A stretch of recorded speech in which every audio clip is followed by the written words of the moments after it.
투자를 여러분들이 해보셨는지 모르겠는데, 그 적지 않은 재산을 이제 증권에 투자를 하면서 그 증권을 발행한 기업을 잘 알아보지 않죠, 보통. 알아보지 않는다는 의미는 간단하게는 물론 살펴보겠지만, 주변의 말만 듣거나 또는 인터넷에 떠도는 소문만 믿고 이제 투자를 하다가 낭패를 보는 일이 상당히 많아요. 그 투자의 성공 확률을 높이기 위해서는 무엇보다도 그 기업의 공시 정보를 적극 활용해야 됩니다. 기업 공시라는 것은 기업의 경영 상황을 알 수 있는 기본 정보를 담고 있기 때문이죠. 자, 이번 시간에는 왜 공시 정보에 근거해서 투자를 해야 되는지, 또 공시 정보에는 어떤 것들이 있고, 기업이 만약에 부실한 공시를 할 때는 어떤 피해 구제 수단이 있는지에 대해서 한번 살펴보도록 하겠습니다. 그 공시란 뭘까? 2012년 2월에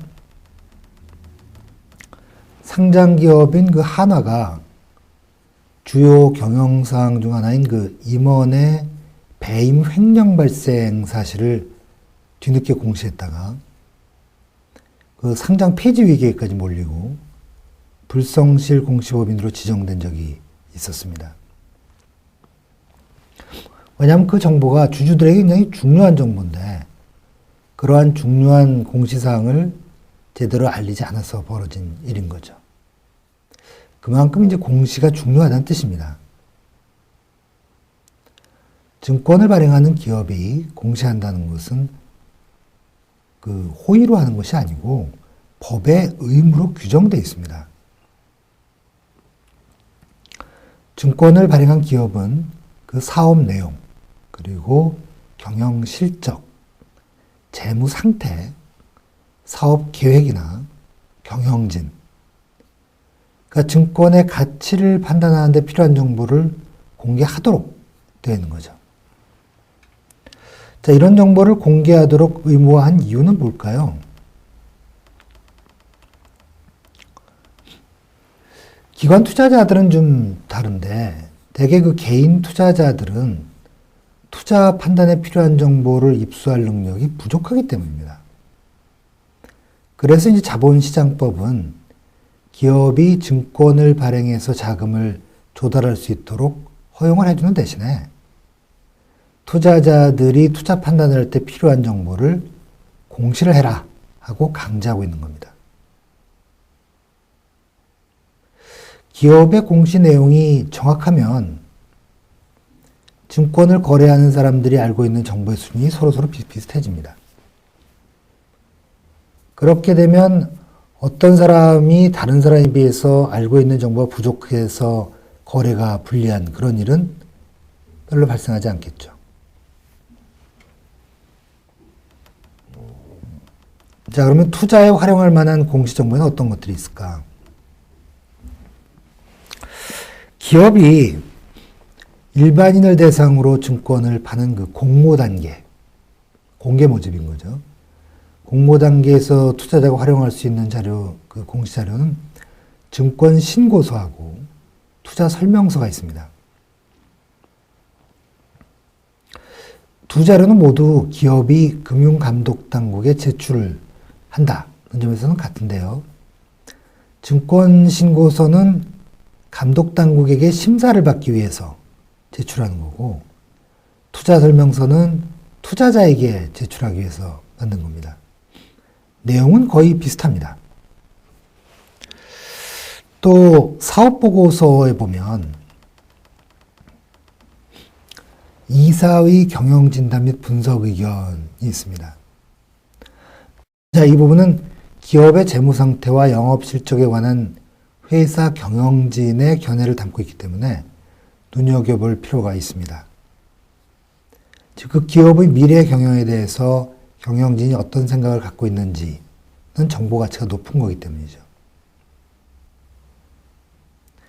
이미 발행된 증권이 투자자들 사이에 거래되는 단계에서는 기업이 정기적으로 제출하는 보고서들이 있어요.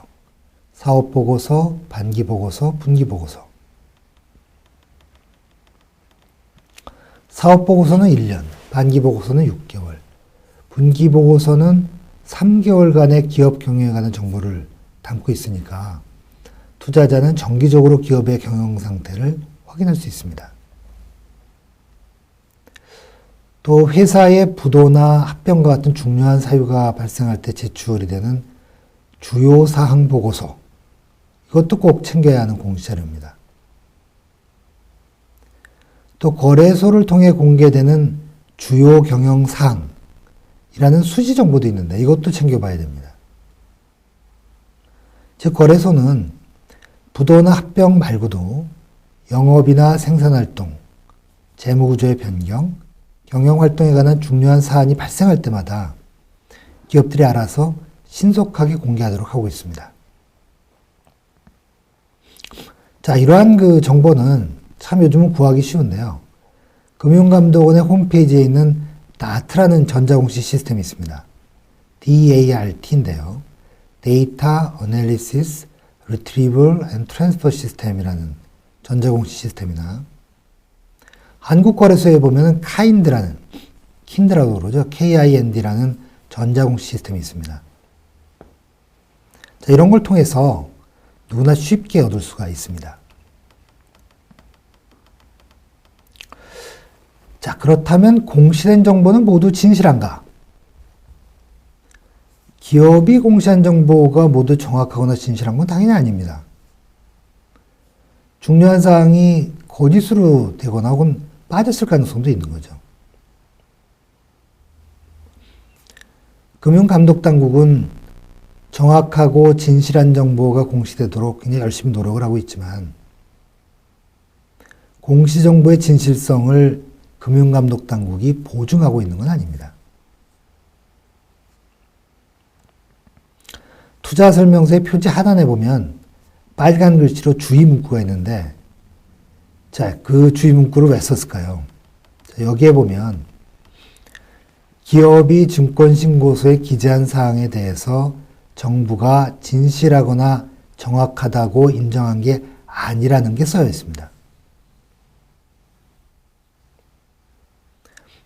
자, 금융감독 당국은 자본시장에 진입하는 기업의 자격이나 증권의 가격을 직접 규제를 하지 않습니다.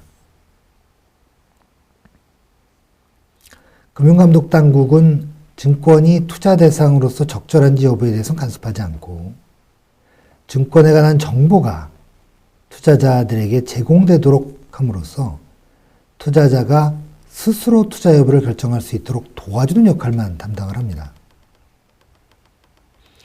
물론 그 금융감독 당국의 보안장치로 신뢰할 만한 정보가 투자자에게 제공되도록 하는 여러 가지 안전장치 물론 만들어 놨어요. 첫째는 공시 서류가 진실하다고 대표이사가 확인 서명하도록 의무화를 해놨습니다. 둘째는 그 기재 내용의 진실성과 정확성에 대해서 금융위원회가 사전심사를 하긴 합니다. 하지만 100% 정밀하게 심사하는 것은 사실 어려워요. 따라서 그 부실 공시를 한 기업에 대해서는 금융감독당국이 형사고발을 하거나 거래소가 불성실 공시법인으로 지정하는 등 엄격하게 책임을 묻고 있습니다. 그러면 그 부실 공시로 인한 피해는 어떻게 구제받을 방법이 없나? 허위 공시나 부실 공시로 인해서 투자자가 피해를 입은 경우에 가해자를 상대로 직접 민사소송을 제기해서 손해배상을 받을 수 있습니다. 근데 이것은 투자자 입장에서 가장 확실하게 피해를 구제받을 수 있는 방법이죠. 자본시장법에서는 가해자인 기업 측이 부실공시 여부에 관해서 입증 책임을 부과하고 있습니다. 따라서 기업이 자기가 잘못이 없었다는 것을 증명하지 못하면 책임을 지도록 해서 투자자의 입증 부담을 덜어주고 있습니다. 하지만 그 손해배상을 받으려면 소송을 제기해야 되죠. 사실 부담입니다. 자, 이런 소송 부담을 덜어주기 위해서 피해자가 많은 경우에 투자자 대표가 피해자들을 대신해 소송을 수행할 수 있도록 하는 증권 집단 소송 제도 같은 것들이 마련되어 있습니다.